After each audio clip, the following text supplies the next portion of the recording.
Maya Angelou. Maya Angelou was born on April 4th of 1928 and died on May 28th of 2014. She was a civil rights activist, American memoirist, popular poet, author, dancer, screenwriter, and famous actress.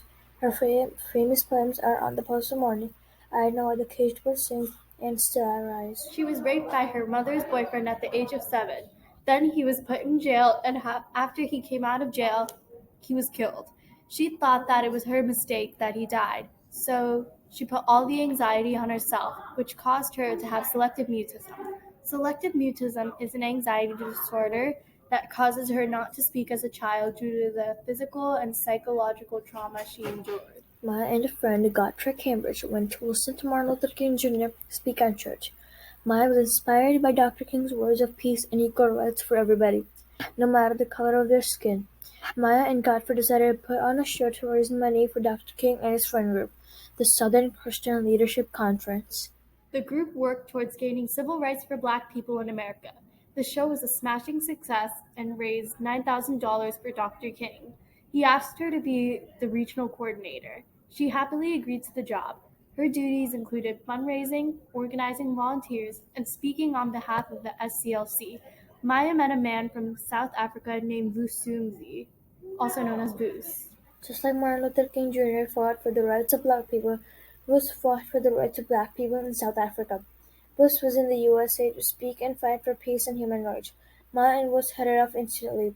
They soon moved in together. Bush continued to travel and speak about human rights around the world.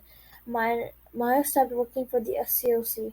Instead, she and a friend formed a new organization called the Cultural Association for Women of African Heritage, CAWAH.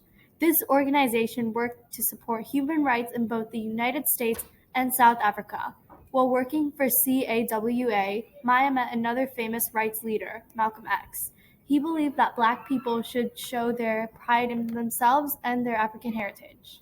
Was planned to meet and work in Cairo with the freedom fighters, those who were working hard to get independence for their countries. Maya worked at the magazine for a year, and it was time for her son to go to college. He picked the University of Ghana, and Maya went with him while we stayed in Cairo. A night after they arrived, her son was in a terrible car accident. He had fractured a bone and a broken leg. Maya visited him every day until he was better. She started writing for the Ghanaian Times. She also reconnected with some of her friends. One night, her friends invited her to a dinner party where Maya had a chance to meet Malcolm X again. He was about to leave for the USA. After he reached New York, he sent her letters, and in one of the letters, Malcolm had asked her to come to New York to work for the OAAU. Maya agreed and went to visit New York while her son was still in Ghana for college. Maya decided to visit her mom and her brother. While her visit there, she heard that Malcolm X had been assassinated. He was shot and killed while speaking for the OAAU in Harlem. With no reason for her to come to New York, she went to Hawaii with her brother for a year, then moved to California where her son had come to live. But shortly after Maya arrived, her son was hit by a truck in the car he was sitting in and broke his neck again. Later she went to see Dr. King talk. Afterwards, he asked her to come and work with him, and she happily agreed. One night, Maya was getting ready to go to her 40th birthday party when she heard the news that Dr. King was shot and killed in Tennessee. Maya's friends encouraged her to write her life story and all the pain she had experienced. Maya took her friends' advice and wrote her first autobiography called I Know Why the Caged Bird Sings. It was about a bird that wanted freedom. She called it that because it's a metaphor for how she wanted to be free from her cage of abuse, racism, poverty, and cruelty. She received a lot of awards for a lot of her poems. She also became the first Black woman to have her own screenplay for the story she wrote called Georgia. Later, she met Paul Dufault. They fell in love and married each other. After 8 years of marriage, Maya and Paul divorced. Maya soon accepted a position at Wake Forest University in North Carolina as a professor of American Studies.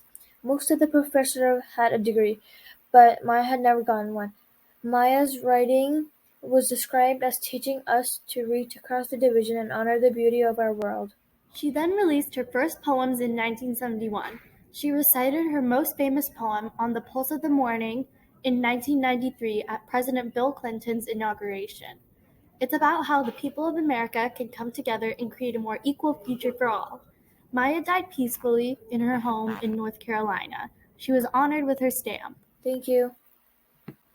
Thank you.